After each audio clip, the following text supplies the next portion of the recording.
एक छोटी लड़की पड़ोसी ने धोखे से मक्का के खेत में बुलाया। जब वह तहखाने में खिलौनों की भरमार देखती है तो अंदर चली जाती है। उसे पता नहीं होता कि जैसे ही वह अंदर गई, पड़ोसी ने दरवाजा मजबूती से बंद कर दिया। खतरे का एहसास होने पर भी सूसी घर की सजावट देख रही थी और पड़ोसी उसे संतोष से दिखा रहा था। लेकिन सूसी को पड़ोसी का व्यवहार अजीब लगने लगा। पड़ोसी ने जानबूझकर या अनजाने में उससे शारीरिक संपर्क किया, जिससे सूसी असहज हो गई और वह भागने की कोशिश करने लगी। पड़ोसी की नजरें उस पर गंदी होने लगी। जब सूसी ने जिद की कि वह जाना चाहती है तो उसने अपना असली चेहरा दिखा दिया। उसने अचानक सूसी को पकड़ने की कोशिश की। शुक्र है कि सूसी फुर्तीली थी। उसने एक लात मारकर उसे गिरा दिया और मौके का फायदा उठाकर भाग निकली। सूसी तेजी से अपने घर की ओर दौड़ने लगी, लेकिन सड़क अचानक सुनसान और ठंडी लगने लगी। सूसी को डर लगने लगा। तभी उसने अपने पिता को देखा जो उसे ढूंढ रहे थे, लेकिन उसके पिता ऐसे थे जैसे उसे देख ही नहीं पा रहे हों। उनकी नजरें भ्रमित थीं और वे इधर उधर देख रहे थे। अगले ही पल एक गाड़ी वहां से गुजरी और भीड़ से भरा मॉल खाली हो गया। सूसी जान बचाकर भागी और आखिरकार घर पहुंच गई, लेकिन घर में कोई नहीं था। सिर्फ बाथरूम की बत्ती जल रही थी। सूसी कांपते हुए बाथरूम का दरवाजा खोलती है। बाथटब में एक नग्न आदमी पड़ा था। फर्श पर गंदगी में खून के धब्बे थे। पास के वॉश बेसिन में खून फैला हुआ था और कुछ तेज धार वाली चाकू पड़ी थी। इसी वक्त आदमी के चेहरे से तौलिया गिरा और वह पड़ोसी था। सूसी को एहसास हुआ कि वह मर चुकी थी। असल में वह कभी बाहर निकली नहीं थी, उसकी कल्पना थी। वह अब भी बेरहमी से मारे गए माता पिता के लिए कातिल ढूंढने की कोशिश कर रही थी, लेकिन शायद माता पिता ने सपने में नहीं सोचा होगा कि कातिल पड़ोसी है। उसने घर की स्थिति का फायदा उठाकर पुलिस जांच पर नजर रखी। जब पुलिस ने उसके दरवाजे पर दस्तक दी, वह सारे सबूत मिटा चुकी थी और नाश्ता करते हुए दिखाने का नाटक कर रही थी। उसकी बेधड़क बातचीत के चलते पुलिस को कोई गड़बड़ी नजर नहीं आई। पर जब पुलिस ने देखा कि तस्वीर में सूसी की कलाई में जो ब्रेसलेट था, वही ब्रेसलेट ठीक उसके डाइनिंग टेबल पर रखा है, तो वह घबरा गया। पुलिस से बातचीत के दौरान उसने चालाकी से ब्रेसलेट छुपा दिया और पुलिस उसे देख नहीं पाई। इस तरह पुलिस ने सबूत मिस कर दिया। इस बीच बेरहमी से मारी गई सूसी की आत्मा फंसी रह गई। वह भटकती रही क्योंकि उसका केस सुलझा नहीं था। तभी एक दो चोटियों वाली छोटी लड़की उसके पास आई।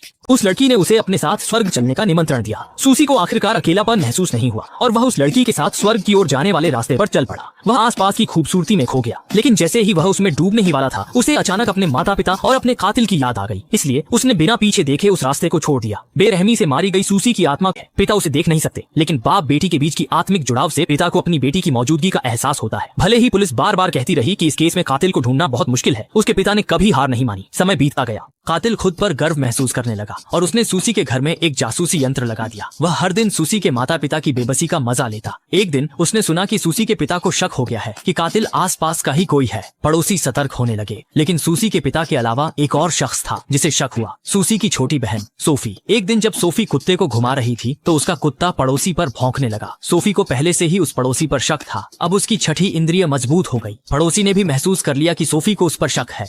उसने तय किया कि वह सोफी को अगला शिकार बनाएगा। सूसी ये सब अपनी आंखों के सामने देख रही थी, पर अपनी बहन को चेतावनी नहीं दे सकती थी। वह चाहती थी कि वह पड़ोसी के घर में घुस जाए और देखे कि वह दरिंदा उसकी लाश कहाँ छुपा रहा है, पर वह जानती थी कि अगर वह एक बार अंदर गई तो फिर कभी बाहर नहीं आ पाएगी। पड़ोसी की हवस दिन ब दिन बढ़ती जा रही थी।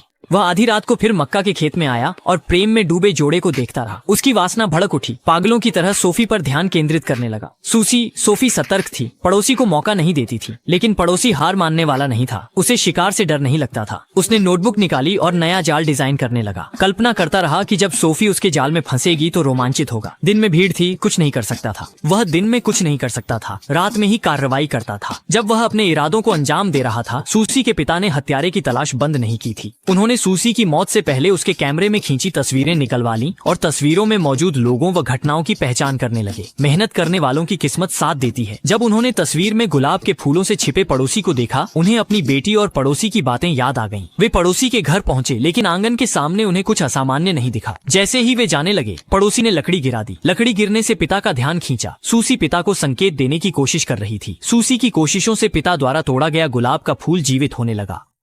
उन्हें आखिरकार एहसास हो गया कि पड़ोसी ही उनकी बेटी का हत्यारा है। पड़ोसी घबराकर तुरंत अपने घर के अंदर भाग गया। सूसी के पिता के अंदर घुसने से पहले ही उसने सारे दरवाजे और खिड़कियां बंद कर लीं।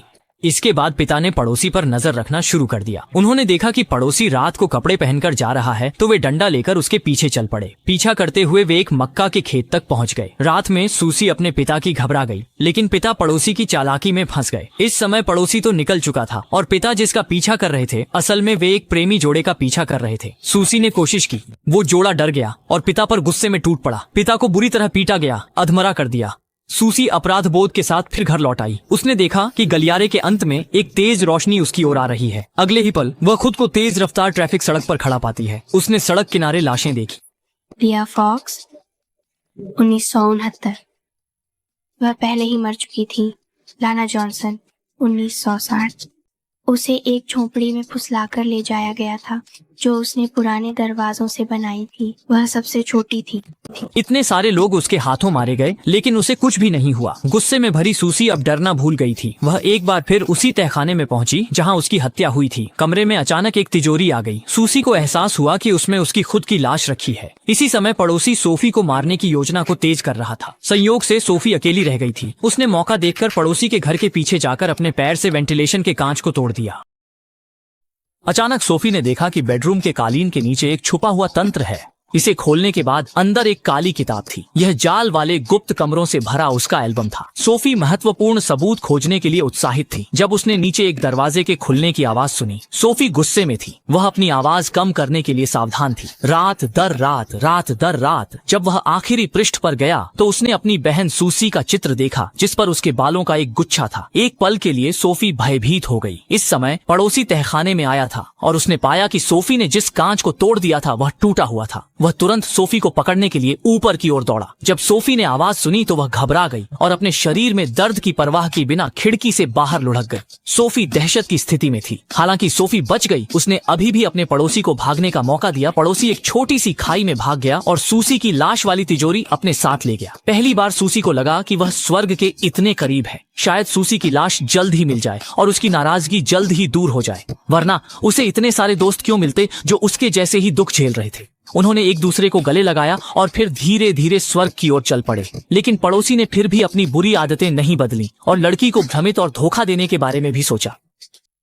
पड़ोसी बार बार छेड़खानी का सामना करते हुए लड़की ने झुंझलाकर उसे दूर जाने कहा। इससे पड़ोसी नाराज हो गया। गुस्से से भरा पड़ोसी लड़की मारने वाला था कि अचानक उसके सिर बर्फ की कील पिघलकर नीचे गिरी, सीधा सिर पर लगी। पड़ोसी का पैर फिसला, 100 मीटर ऊंची खाई से नीचे गिर गया। उस दरिंदे के लिए मौत सस्ती थी जबकि खूबसूरत जीवन अधूरा रह गया। फिर भी जीवन मृत्यु की दूरी गहरा लगाव न रोक सकी। इसी कारण आत्मा के संसार में स्वप्निल दृष्टिकोण से उदास हत्या की त्रासदी को कोमल घाव भरने वाली कहानी में बदला गया। अच्छाई बुराई की टक्कर में धूर्त हत्यारे को दंड मिला। घायल पारिवारिक प्रेम ने अंधेरे से रास्ता पाया और अधूरी मासूम मोहब्बत ने कमी पूरी की। सब शांत होने पर बोझ उतारकर गर्मजोशी यादों संग स्वर्ग जाया जा सकता है। नफरत दर्द घाव लाती है, प्रेम दिल खोलता है।